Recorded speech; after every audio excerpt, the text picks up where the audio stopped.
Hi, Aggie. I'm so sorry that you couldn't be with us at that Human Rights in Childbirth conference in Den Haag in June because you were under house arrest. At least you weren't in jail. But before I give my perspective on that, I want to tell you where I am, Aggie. I'm here in the most serene place. I'm here in a place on the Madawaska, the river, which is 1 hour from Ottawa. Ottawa's Canada's nation's capital. I worked there and I sat on the Women, Peace and Security Committee that helped our country not go to Iraq. But this is where I come, Aggie, because this is the place of the Algonquin First Nations people. This is where they still to this day hunt white-tailed deer. And this is the place where I and they can be in harmony with nature. This is the place, and it's from First Nations people really, and the Inuit, that midwives have learned about the importance of rites of passage of women, where we have learned a lot in the last few years about the importance of ritual and the importance of taking back birth. You know, the natives, the First Nations people went to war, the Second World War, along with the settlers here against the Nazis. And so the natives understand as well as we did what the Iron Curtain is. The Iron Curtain was, at the time that it was set up by the USSR, as a block, a barrier between the East and the West. It was an ideological, a political barrier. It wasn't until 1989 that Hungary came out of that. It wasn't until 2002 that I could actually even come and see you. But Aggie, I remember the day that I arrived with a contingent of North American midwives. It was so exciting.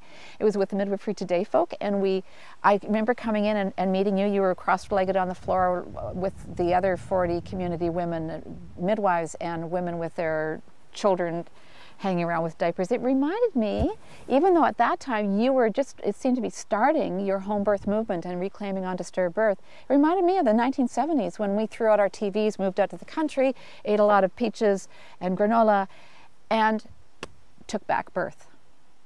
By the 1980s, we made a decision that we needed to mobilize more people. We formed the Midwives Alliance of North America, we formed the Canadian Confederation of Midwives, and we also started working more and more with the Indigenous people. I had learned from traditional midwives in Guatemala, and the Inuit Women's Association asked me to come up and talk to the elders about it.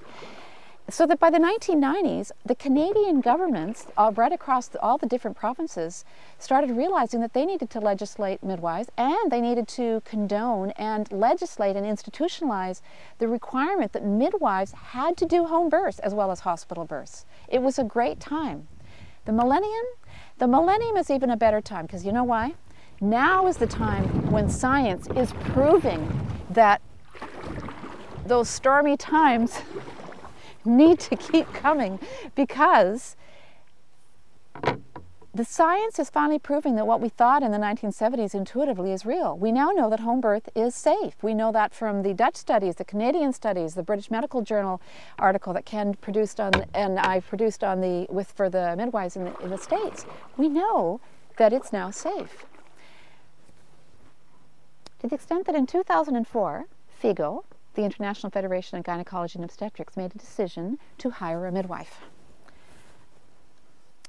That midwife was me. And I have to say, even though I knew what they were hiring before, it was to run their safe motherhood program to cut down on maternal mortality internationally. But I said, why did you really hire a midwife? And they said, well, Betty Ann, you are the first midwife we have ever hired.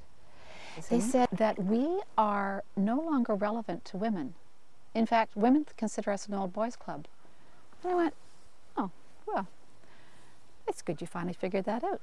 But we had a great time. We ended up doing lots of projects, mostly in low-resource countries, where the physicians at OB, the obstetric societies, had to get together with the women, with the midwives organizations, but also the women's groups on the ground. And Jirka Lijestrand actually said to me at one point, but Ann, just be easy on them, right? These are OBs. They don't usually work with women's groups on the ground, so give them some time.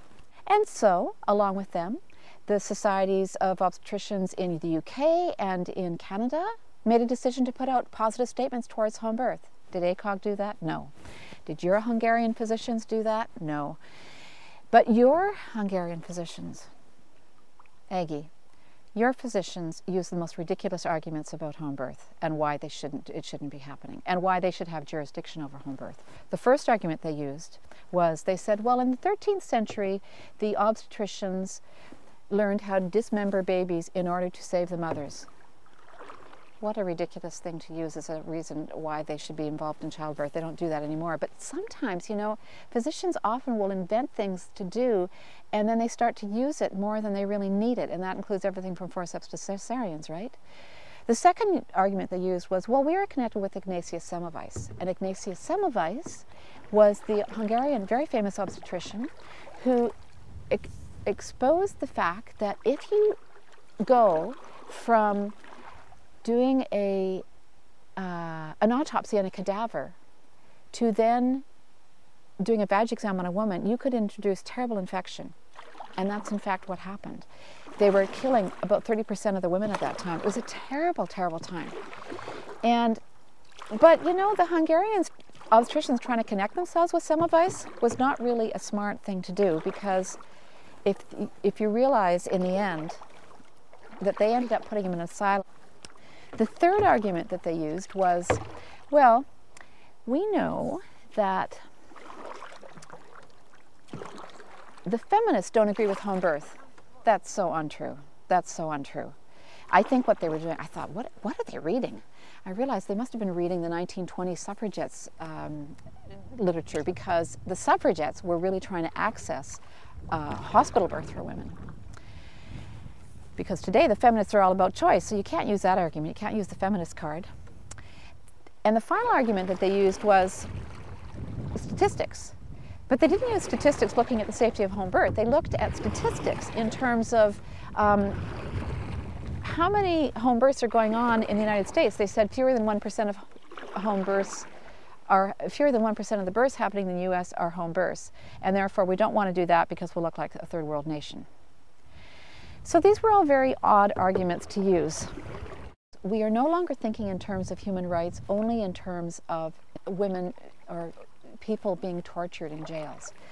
Because now the academics are starting to define human violations in terms of body politics. And what that means is, if your body is raped, if your body is tortured, if your body is thrown in jail, if you are put under house arrest as you are injudiciously, that is human violation.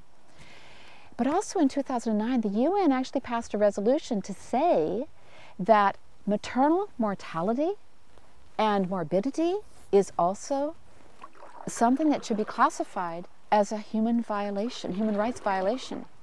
And what that means, Aggie, is that it's not just if women die, but if women are harmed and injured during childbirth, that is a violation. And you know, and I know, that if every third woman in a country is having a cesarean section, and some places more, that is a violation. We are so excited about the fact that Tony and Alex are making this film that you're going to see.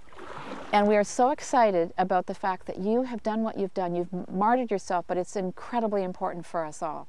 And we're really happy that Anna won that court case against the Hungarian government for not providing her with safe home birth. Because you know what you're all doing? What you are doing is you're exposing the fallacious arguments of the obstetricians. In fact, you are all unveiling an ironic curtain.